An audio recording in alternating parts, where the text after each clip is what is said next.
ప్రస్తుతం బీఆర్కే భవన్ వద్ద ఉన్నాం. మనతో పాటు బీఆర్ఎస్ నాయకురాలు దాసరి ఉషా గారు ఉన్నారు. సార్ మాట్లాడే ప్రయత్నం చేద్దాం. అక్కడ చెప్పండి, ఇలా విచారణకు కేసీఆర్ హాజరు కావడం జరిగింది, ఇంతమంది పెద్ద ఎత్తున రావడం జరిగింది, దేనికోసం ఇంతమంది వచ్చారు? అసలు కేసీఆర్ గారు ఎవరు? అసలు మన తెలంగాణ కోసం, తెలంగాణ రావడం కోసం తన జీవితం మొత్తం కూడా ఉద్యమానికి అర్పించిన వ్యక్తి. నా వెనకాల ఉన్నది కదా జ్యోతి, అసలు దేనికి చేయడం? అది ఎవరు కట్టించిళ్ళు? ఇక్కడ ఉన్నదే సెక్రటేరియట్, అదెవరు కట్టించిళ్ళు? దాని ముందున్న డాక్టర్ బిఆర్ అంబేద్కర్ గారి అన్ని అడుగుల విగ్రహాన్ని అసలు ఎవరు ఏర్పాటు చేసేళ్ళు? ఇక్కడ ఉండే ప్రతి ఒక్కటి కూడా తెలంగాణ యొక్క కవులు, తెలంగాణ కోసం పోరాటం చేసినటువంటి వీరులు, వారందరి చిరస్మరణీయంగా ఈ ట్యాంక్ బండ్ మొత్తం కూడా తెలంగాణ వచ్చిన తర్వాత ముస్తాబైంది. అలాంటి నాయకుడిని నేను ఒక పొలిటికల్ వెండేట తోటి, అంటే కేవలం ఏదో ఒక విధంగా ఒకరిని ఇరికియాలి అని చెప్పేసి కాళేశ్వరం ప్రాజెక్టులో వివిధ రకాలుగా నోటీసులు పంపించి నేడు ఏసీబీ ఆఫీస్ ముందు హాజరు పరచడం జరిగింది.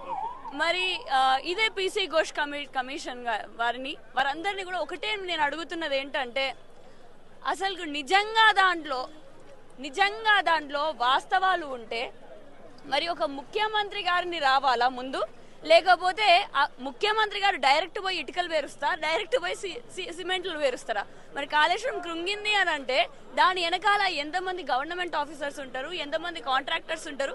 మరి వాళ్ళందరూ కూడా కూడా కేసీఆర్ ఏదైతే కేసీఆర్ చెప్పు చేతలే నడిచిరో ఆ రోజు మొత్తం నియంత పాలన నడిచింది. ఓన్లీ కేసీఆర్ ఏది చెప్తే అదే ఫైనల్ లాగా ఉంది కాబట్టి వాళ్ళు తప్పుదాలు చేసిరని చెప్పేసి గతంలోనే ఒప్పుకున్నటువంటి దాఖలాలు ఉన్నాయి. ఎప్పుడైతే అప్పుడు ఉన్నటువంటి ఆర్థిక మంత్రిని పిలిచిరు, నిన్న హరీష్ రావు రావడం జరిగింది, ఇప్పుడు కేసీఆర్ రావడం జరిగింది. ఏదైతే ఈటెల గారు కూడా ఒంటరిగానే రావడం జరిగింది. ఇంతమందితో అంటే అరెస్ట్ అవుతారనే భయంతోనే ఇంతమందిని తీసుకొని వచ్చిర్రు అని చెప్పేసి ఒక ఆరోపణ వినిపిస్తుంది. ఏమంటారు దీనిపై? ఎవరెవరిని పిలుస్తున్నారండి? ఇక్కడ నాకు జ్వరం వచ్చినా కూడా నేను ఇక్కడికి ఎందుకు వచ్చినా? ఎందుకంటే బాపు గారు విచారణ లోపలికి వెళ్తున్నారు కాబట్టి దాంట్లో అవాస్తవం ఉంది. అది ప్రతి ఒక్కరికి తెలియజేయాలి అని చెప్పేసి నేను వచ్చాను. అంతేగాని నాకు ఎవరో ఫోన్ కొట్టి ఇక్కడికి రండి అని చెప్పి అలాంటిది కాదు. ఇది నేడు కేసీఆర్ గారు వస్తున్నారని చెప్పేసి కూడా వీళ్ళందరినీ ఏదో పిలుచుకొని బీఆర్ఎస్ పార్టీ హయాంలో ఇట్లా పెద్ద చేస్తున్నామని ఎక్కడైనా కనిపించిందా మీకు? ఎక్కడైనా మెసేజ్ అన్నా కనిపించిందా? లేదా ఎక్కడైనా కనీసం ఒక ఫోన్ కాల్స్ అన్నా కనిపించినాయి పార్టీ ఆఫీస్ నుంచి? No, this is unorganized, this is raw అంటే ఇక్కడ వచ్చిన ప్రతి ఒక్కరు కూడా వాళ్ళకి అసలు తెలంగాణ కోసం వాళ్ళ ప్రాణాలని అర్పించిండు ఎంతో మంది. అలాంటి బాపు గారు అయితే సిద్ధంగా ఉండే తన ప్రాణాలని కూడా కోల్పోవడానికి. అలాంటి తెలంగాణ బాపు కేసీఆర్ గారి కోసం మనం ముందడుగు వేయొద్దా అని చెప్పేసి నేను ఎంతో మంది వచ్చారు. ఆ ఎందరిలో నాకు జ్వరం వచ్చినా కూడా నేను రావడానికి గల కారణం అది. ఓకే, విచారణ అనంతరం మీడియాతో మాట్లాడతారేమో అని చెప్పేసి చాలా మంది ఎదురు చూసారు. మీడియాతో మాట్లాడకుండా వెళ్ళిపోవడానికి గల కారణం ఏమై ఉంటుంది? మాట్లాడతారు. ఇప్పుడు ఈ సందర్భంలో మీడియాతో మాట్లాడితే మొత్తం కూడా తొక్కిసలాట అవుతుంది. కొన్ని వేలాది మంది జనాలు, అసలుకే tank bund centre hub of Telangana Hyderabad, అలాంటి ప్లేస్లలో ఎందుకు ఇరికించడం?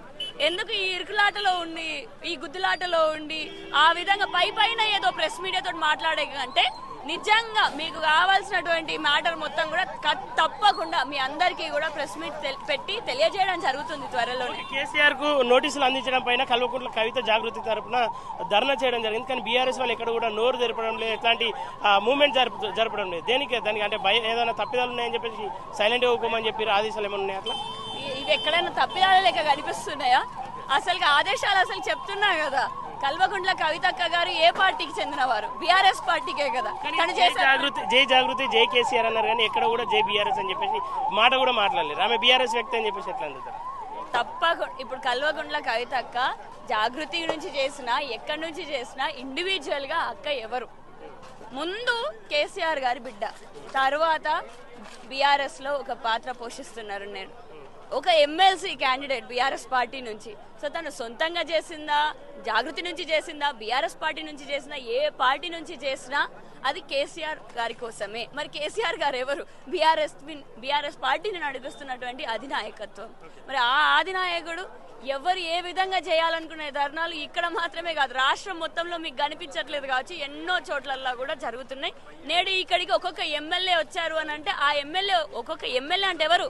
అక్కడ ఉండే ప్రజలు ఎన్నుకున్నటువంటి ఎమ్మెల్యే. మరి ఒక కాన్స్టిట్యుయెన్సీని రిప్రజెంట్ చేస్తున్నటువంటి ఎమ్మెల్యేలు, మాజీ మంత్రులు, వివిధ శాఖల్లో ఉన్నటువంటి చైర్మన్లు, మాజీ చైర్మన్లుగా, కార్పొరేషన్ చైర్మన్లుగా ఉన్నటువంటి వారందరూ కూడా ఇక్కడికి రావడం జరిగింది అంటే వారి మద్దతు చూడండి. సో ఇదేదో తప్పిదం చేసిల్లు అని అంటే మరి మేమందరం ఎందుకు వస్తున్నాం? ఎందుకంటే మీరందరూ దాంట్లో ఆలోచించాలి. ఏదో కనెక్టింగ్ డాట్స్ అనే దాంట్లో వాళ్ళకి ఇష్టం వచ్చినట్టు అద్దడానికి, రుద్దడానికి ప్రయత్నం చేస్తూ ఉంటారు కాంగ్రెస్ ప్రభుత్వం మొత్తం కూడా. ఎందుకంటే నేడు అసలు కాంగ్రెస్ ప్రభుత్వం ఏమిస్తుంది మనకి? పెన్షన్లు ఇస్తలేవని చెప్పేసి పెద్దవాళ్ళందరూ లొల్లి పెడుతున్నారు. రేషన్లు అది 3 నెలల రేషన్లు ఒకటేసారి ఇస్తా అన్నారు. అసలు అక్కడ కూడా ఎంతో లొల్లి, ఎంతో మందికి రేషన్ కూడా అందట్లేదు.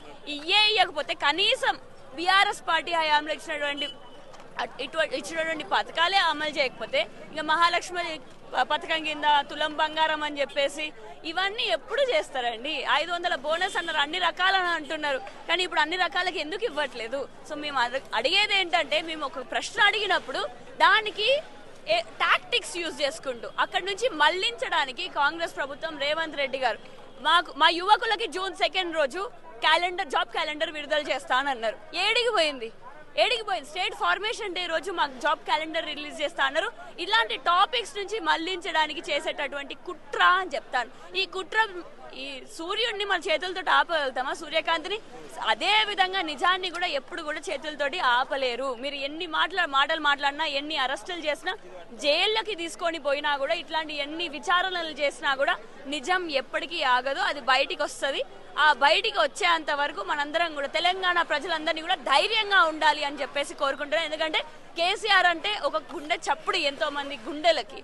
ఆ గుండె చప్పుడు బలంగానే ఉండాలి అని చెప్పేసి కోరుకుంటూ మరి ప్రతి ఒక్కరికి కూడా సెలవు తీసుకుంటాం. మీ విదేశీ కలలను సాకారం చేసుకోండి. ఫ్లైగ్రాడ్